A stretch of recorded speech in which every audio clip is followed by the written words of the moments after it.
A lot of people are upset about the state of Cyberpunk 2077, and rightfully so. But as a whole, has Cyberpunk failed? Is it the next Anthem? Or is there a redemption of a No Man's Sky level in the script? Before we get into it, I would kindly ask you to sub to the channel. Now, let's have a discussion. 8 years in the making of Cyberpunk, and it looks like CDPR dropped the ball and simultaneously destroyed their consumer trust. Shipping with what feels like zero polish, the game has many glitches, bugs, and crashes. But you already knew that. And if you're on the base Xbox PS4, well, you probably want a refund. Sony has even gone so far to remove the game from their store completely, and they are now offering refunds for anyone that wants one. But with over 8 million copies pre-ordered, does it really matter to CDPR? They've already made their money back on the cost from these alone. Or will this money be less with the refunds? And will the holidays prove to add more sales to this game? With all of this going on, I beg the question, has Cyberpunk 2077 failed?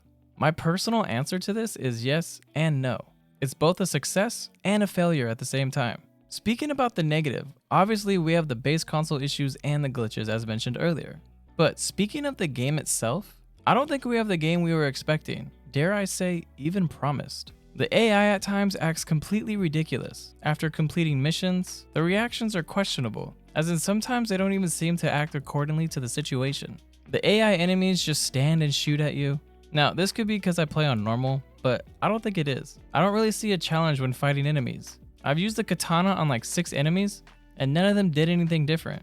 Some just even hid until I chopped off their heads. CDPR said that you can be who you want to be in Night City, and this is proving kind of difficult. There's not even a barbershop in the game to change up your look. I don't understand how this isn't in the game. CDPR claimed to have so much customization. Why would they not have something like a barbershop to change your look after you created your character? I don't get it, and it's something CDPR can easily add. So I am hoping it gets added later.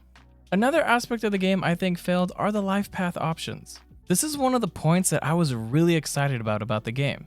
But besides having the different prologue intros and some different romances that are locked to them, I don't feel any different playing as a corpo than I do a street kid. NPCs don't react to you differently. There isn't any significant differences between them. If you're a street kid in Watson, you don't really have any advantages that a corpo might not have there. It's very disappointing and something I thought would have a bigger impact on the game. CDPR made it out like this was the case with the game. Maybe I was expecting more from the Lifepaths, but I don't think so. I think we were kind of promised more. The last thing I really think that failed is the RPG. I really thought this game was going to be like a super RPG, where you could sit anywhere, eat anywhere. The list goes on. Countless times I was defending the game as more RPG and less than GTA. But the more I've played it, the more I think it's the opposite. I think it's more GTA with some RPG elements now. And it pains me to say this, because everyone that was comparing it to GTA would be right. Coming from the creators of The Witcher, I never would have thought this was the case. For the good, Night City itself is amazing, especially at night. Neon lights, the rain, the people living. Maybe I look into it too much, but when I play, I feel like I'm really somewhere else. Somewhere people have dreams, but also nightmares. CDPR did a fantastic job on the city, and I would recommend anyone to play the game just to see that.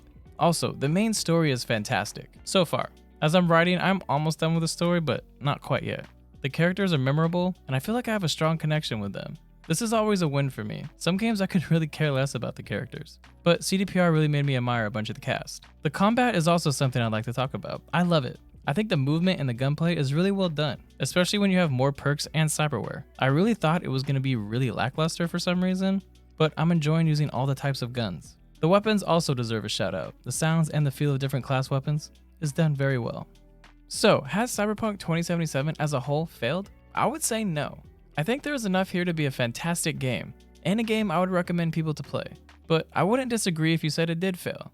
This launch has been such a mess, and CDPR definitely didn't give some aspects they basically promised. I guess the real question is, in the long run, will Cyberpunk fail? And I cannot answer that. I would like to think no. They have time to correct their mistakes, add some things with the expansions and the add-ons. CDPR even has the multiplayer, but they definitely shouldn't be mentioning any of this until the current game is fixed. I would love to hear your thoughts down below. I think Cyberpunk's launch is one of the most intriguing that has happened in a long time. And with that, I would like to remind you to sub to the channel. You can also catch me live on Twitch if you want to chat. And remember, always take it to the edge. It's the Cyberpunk way.